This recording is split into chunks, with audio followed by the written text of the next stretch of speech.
This is a clip from a book, Audition, that I had a couple of years ago. Of course, the moment he heard that resonant, aristocratic voice in his cell phone, "Mr. Swan, I think I may have a little project for you." Swan knew it could be no one other than Christopher Pennfield, but the question pestered him. Why? So with more than a fair degree of curiosity, he accepted the invitation. The once proud philandering professor and heir to the Pennfield family fortune had been brought down to earth at the hands of a restless spirit from the 1620s.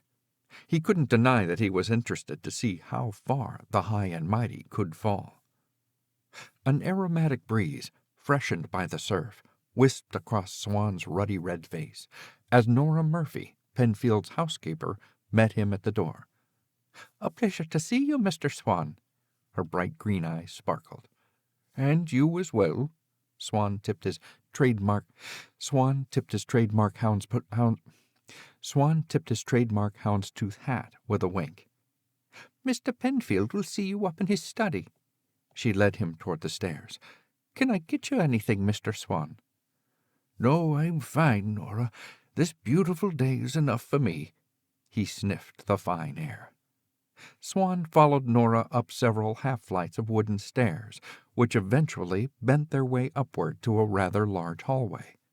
At the far end of the hallway, a set of classic French doors led into Christopher Pennfield's study, a combination study-bedroom, an old weathered room with a beamed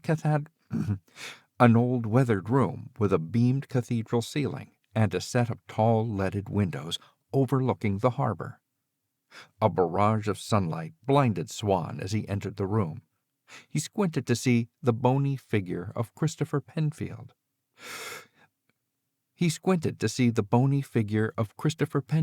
Sitting regally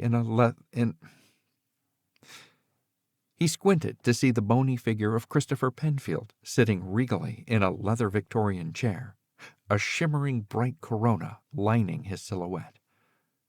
"Can I offer you a nice return, Mr. Swan?" Pennfield pointed with his long, bony finger.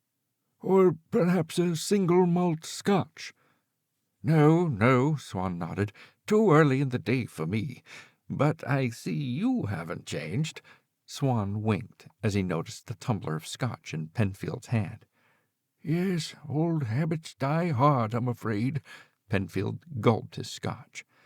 "Well, you look—" Swan stopped himself. Pennfield held up his hand and barked. "Don't bother searching for a euphemism to assuage me. I know I look like shit." "Oh?" Swan nodded. Indeed, the